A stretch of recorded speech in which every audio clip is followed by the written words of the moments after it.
மகிமையும் மாட்சிமையும் நிறைந்த ஆண்டவர் இயேசு கிறிஸ்துவின் நாமத்தினாலே அவருக்கும் அன்பின் வாழ்த்துக்கள்.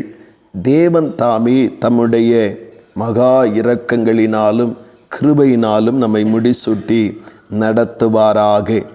இந்த நாளுக்குரிய தியான வசனம் பிரசங்கி 3வது அதிகாரம் 14வது வசனம்.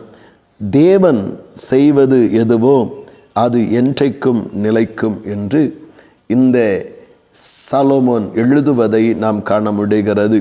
தேவனுடைய நாமத்தினாலே பல காரியங்களை தனக்கு முன்பாக வைத்து ஆராய்ந்து பார்த்த இந்த சாலமோன் ஞானியானவர் தன்னுடைய வாழ்விலே கண்டு கொண்டதான ஒரு உண்மையை இங்கே வெளிப்படுத்துவதை நாம் காண முடிகிறது.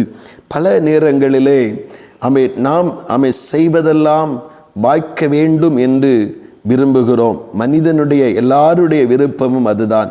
ஆனால் அந்த செய்கை நம்முடைய செய்கைகள் தேவ சித்தத்தின்படி தேவ செய்கையாய் இருக்குமானால் மட்டுமே அது தேவ பிள்ளைகளுக்கு அது வாய்க்கும் என்று அங்கே வேத வசனம் தெளிவாக நமக்கு சொல்லுகிறது. அநேக முயற்சிகள் தோல்வியிலே முடிகிறதை நம்முடைய வாழ்விலும் நாம் அனுபவித்திருக்கிறோம்.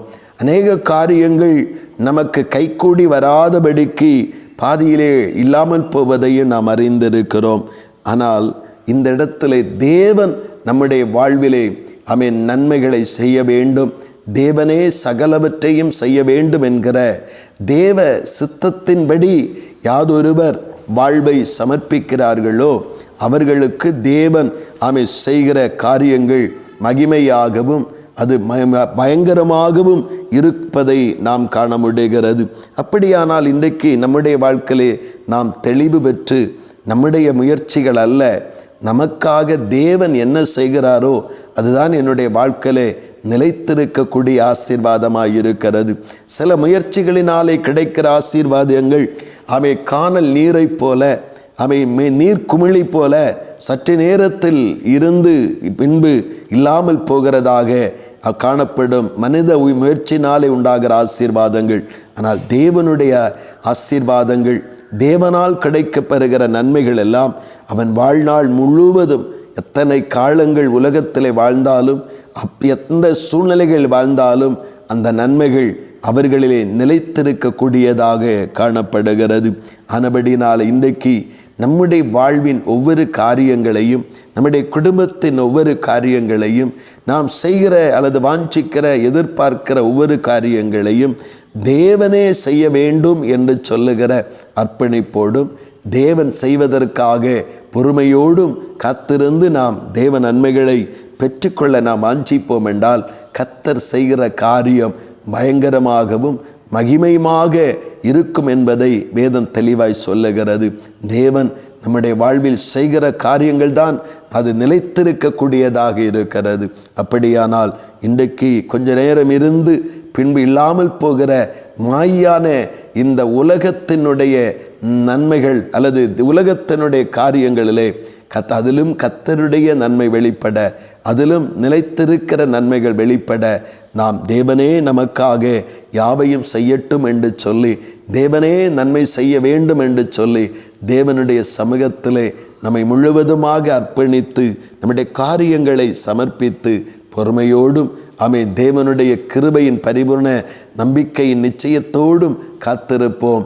தேவன் செய்வதெல்லாம் அது என்றென்றைக்கும் நன்மையாக மாத்திரமல்ல, நிலைத்திருக்கக்கூடியதாக நம்முடைய வாழ்விலே நிலை பெற்றோங்க கர்த்தர் உதவி செய்வாராக.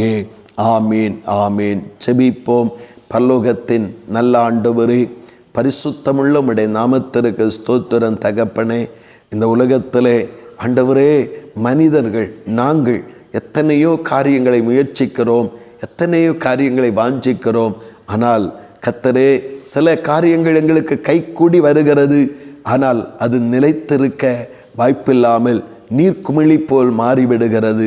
தகப்பனே, நிலையானதும் அசைவற்றதும் தேவனுடைய நன்மைகளின் பரிபூர்ணமான கர்த்தருடைய ஆசீர்வாதங்களை கர்த்தருடைய செய்கையின் மூலமாய் பெற்று நாங்கள் ஜீவனோடு இருக்கிற நாளளவும் அதை அனுபவிக்க பரிசுத்த ஆவியானவர் உதவி செய்யும்.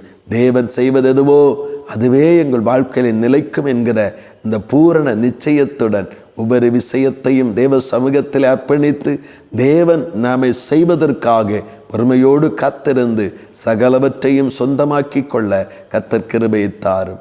அப்படி நீங்கள் செய்கிறபடியாய் ஸ்தோத்திரம். இயேசு கிறிஸ்துவின் மூலம் ஜெபிக்கிறோம் ஜீவனுள்ள நல்ல பிதாவே. ஆமேன், ஆமேன்.